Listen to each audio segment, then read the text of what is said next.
خلیج میں ایک نئی جنگ شروع ہو چکی ہے، مگر اس دفعہ نہ دشمن ایران ہے نہ کوئی بیرونی طاقت۔ یہ جنگ ہے آل سعود اور آل نیہان کے درمیان۔ دو بادشاہتیں، ایک تخت اور بیچ میں پھنسے ہوئے لاکھوں پاکستانی۔ یمن میں ان کے ڈرون اور ہمارے مزدور مر رہے ہیں، سوڈان میں ان کے ملیشیا اور ہماری معیشت ڈوب رہی ہے، اور اگلا میدان میری نظر میں لیبیا ہو سکتا ہے۔ اگر آپ یا آپ کے گھر کا کوئی فرد سعودی عرب یا امارات میں کام کرتا ہے یا پاکستان کی معیشت کے لیے فکر مند ہے تو یہ ویڈیو آپ کے لیے ہے۔ میں آپ کو اگلے چند منٹ میں دکھاؤں گا کہ گھوڑوں کی ایک ریس سے شروع ہونے والی یہ کہانی کیسے خلیج کی نئی سرد جنگ بنی، اور اس جنگ میں پاکستان کہاں کھڑا ہوا ہے اور ہم کیا بھول رہے ہیں۔ اور اس کہانی کی شروعات گھوڑوں کی ایک ریس سے ہوتی ہے، جب سعودی عرب نے فروری 2020 میں گھڑ دوڑ کا دنیا کا سب سے مہنگا انعام یعنی سعودی کپ شروع کیا، تو کسی کے وہم و گمان میں بھی یہ نہیں تھا کہ یہ گھوڑوں کی ریس نہیں ہے، بلکہ آل سعود اور آل نیہان کے درمیان جاری ایک طویل جنگ کا کھلا اعلان ہے۔ دبئی ورلڈ کپ $12 ملین کا انعام دیتا تھا۔ ریاض نے کہا ہم $20 ملین دیں گے۔ گھوڑے وہی تھے، میدان بدلا، مگر پیغام بالکل واضح تھا۔ جو دبئی کر سکتا ہے سعودی عرب اس سے بڑھ کر کرے گا۔ خلیج کی اصل ریس شروع ہو چکی تھی، بس پردے کے پیچھے۔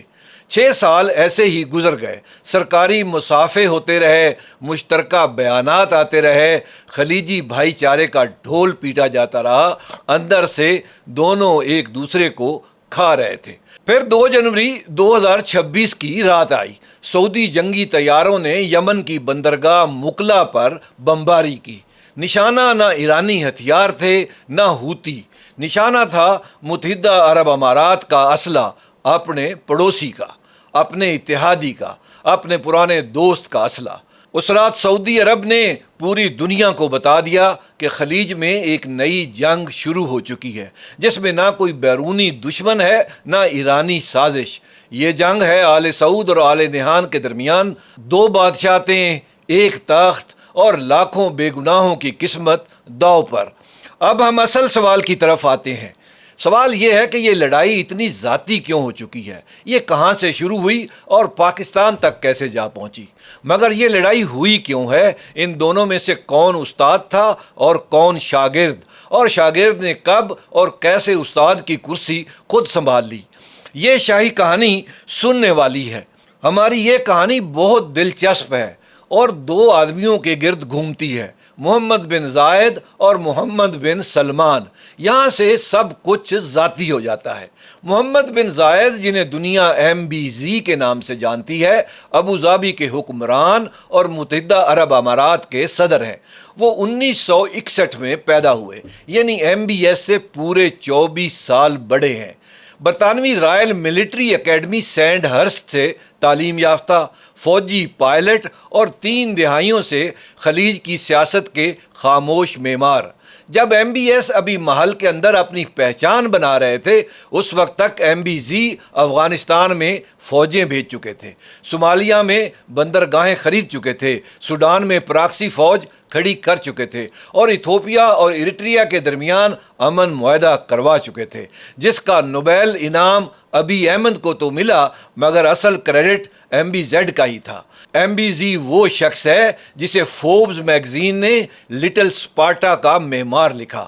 پھر 2015 میں سعودی عرب میں شاہ سلمان نے تخت سنبھالا۔ ان کا بیٹا محمد بن سلمان صرف 29 سال کا تھا، مال میں نسبتاً غیر معروف اور طاقت کی دوڑ میں بہت پیچھے۔ اسے ایک سرپرست کی ضرورت تھی۔ MBZ نے موقع دیکھا۔ MBZ نے اپنا پورا وزن MBS کے پیچھے ڈال دیا، مغربی حکومتوں میں لابنگ کی، سعودی فوجی اور تجارتی اشرافیہ کو قائل کیا۔ نتیجہ یہ نکلا کہ 29 سال کی عمر میں MBS سعودی عرب کے وزیر دفاع بن گئے اور پھر ولی عہد۔ یہ MBZ کی سرمایہ کاری تھی، اور سرمایہ کاری کا مطلب منافع ہوتا ہے۔ MBZ سمجھتے تھے یہ لڑکا میرا قرض دار ہے۔ 2015 سے 2018 تک سب ٹھیک رہا، یمن کی جنگ اکٹھے لڑی گئی، قطر کی ناکہ بندی بھی اکٹھے ہی کی گئی۔ ایم بی زی واضح طور پر سینئر پارٹنر تھے اور ایم بی ایس ابھی سیکھ رہے تھے، لیکن ہر شاگرد ایک دن سوچتا ہے اب استاد کی ضرورت نہیں رہی۔ یہاں سے اس کہانی کا رخ بدل جاتا ہے۔ 2019 کے بعد ایم بی ایس نے اپنا الگ راستہ چن لیا۔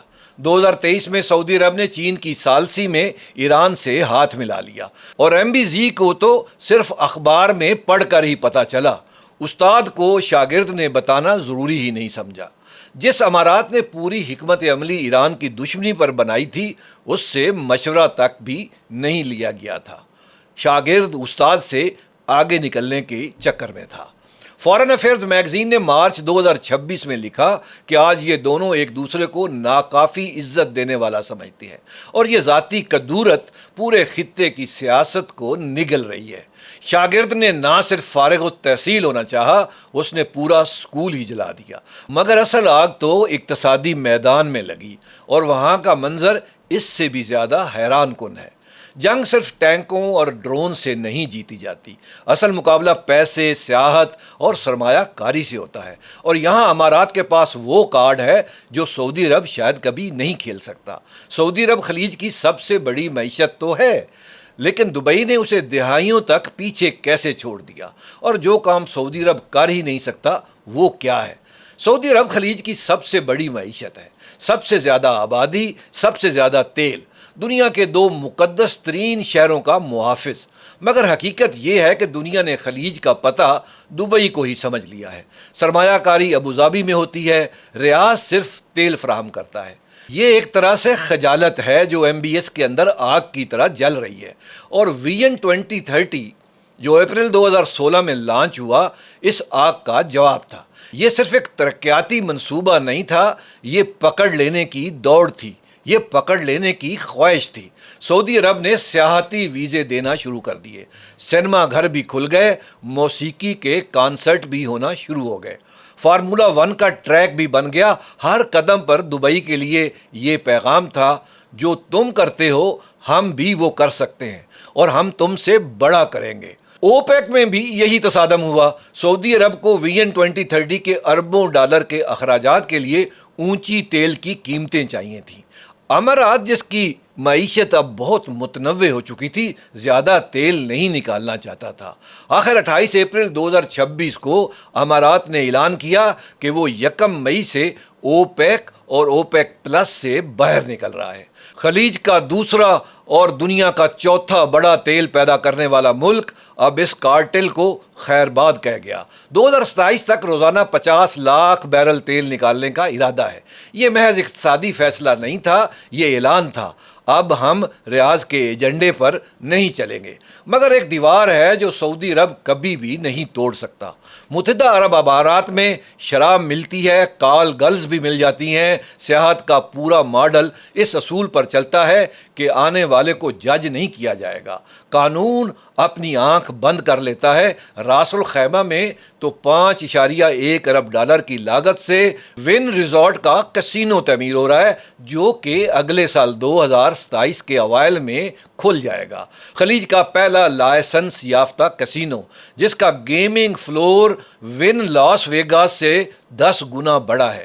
سعودی عرب یہ کبھی نہیں کر سکتا، اس لیے نہیں کہ وہ کرنا نہیں چاہتا، اس لیے نہیں کہ وہ کر نہیں سکتا۔ آل سعود کی جائز حکومت کا دعویٰ مکہ اور مدینہ کی سرزمین سے جڑا ہوا ہے۔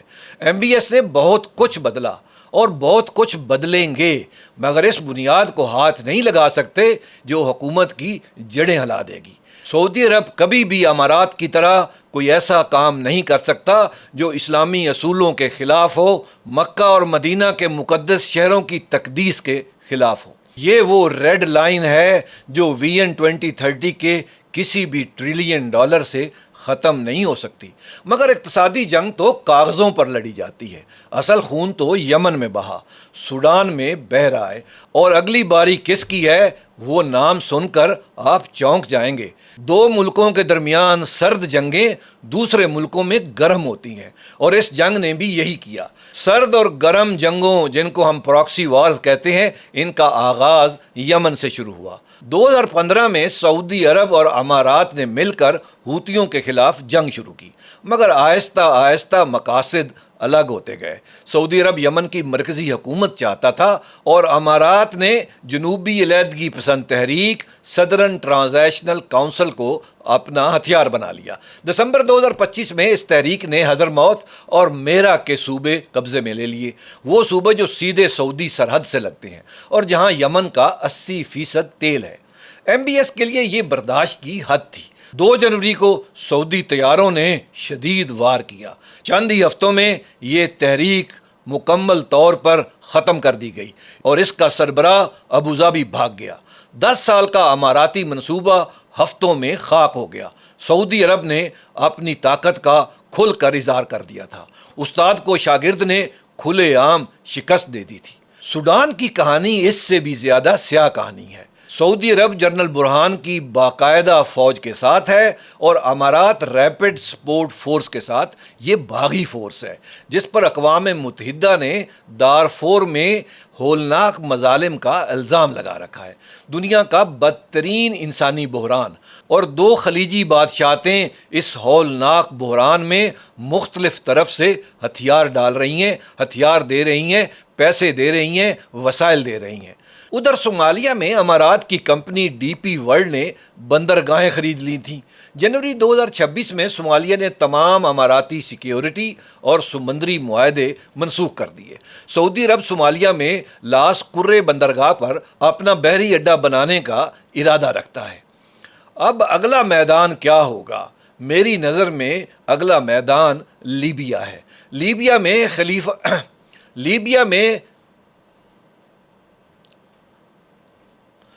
میں خلیفہ حفتار امارات کا آدمی ہے۔ حفتار کی مشرقی لیبیا پر فوجی گرفت بہت مضبوط ہے، مگر مصر جو سعودی عرب کی طرف جھکا ہوا ہے، حفتار پر دباؤ ڈال رہا ہے کہ ابوظہبی سے فاصلہ دور کر لو۔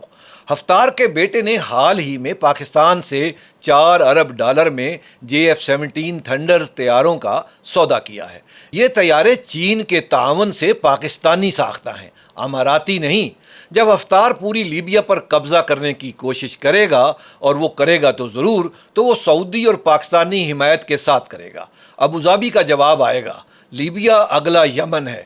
فی الحال بارش سے پہلے کی خاموشی ہے۔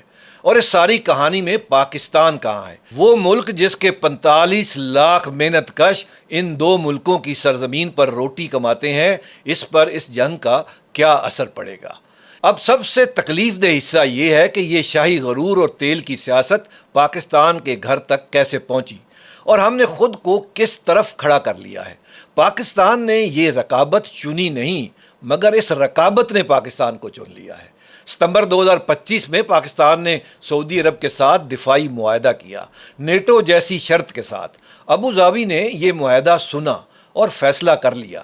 امارات نے اسلام آباد سے $3.5 ارب واپس مانگ لیے، پاکستان کے کل زر مبادلہ ذخائر کا تقریباً 5واں حصہ، ایک ہی جھٹکے میں ایک ہی دن۔ سعودی عرب اور قطر نے فوری طور پر $5 ارب کا انتظام کر دیا۔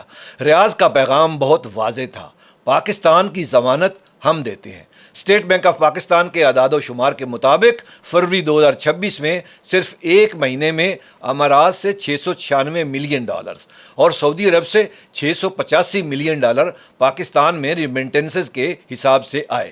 18 لاکھ پاکستانی امارات میں اور 25 لاکھ سعودی عرب میں کام کرتے ہیں۔ یہ محنت کش اب اس خلیجی سرد جنگ کے یرغمالی ہیں۔ اتحاد ایئر ویز نے 15 پاکستانی ملازمین کو 48 گھنٹے کا نوٹس دے کر نکال دیا ہے۔ یہ ایک اشارہ ہے، کوئی حادثہ نہیں۔ پاکستان نے بھی اپنا رخ اب چن لیا ہے، لیکن دونوں طرف کی کمائی پر انحصار کرنا کب تک ممکن ہے؟ اور یہی وہ جگہ ہے جہاں پاکستان کو اب دوسرے راستے بھی ڈھونڈنے پڑیں گے، اور بھی جگہ دیکھنی پڑیں گی، کیونکہ امارات اب پاکستان کی روزی پر لات مارنے کے لیے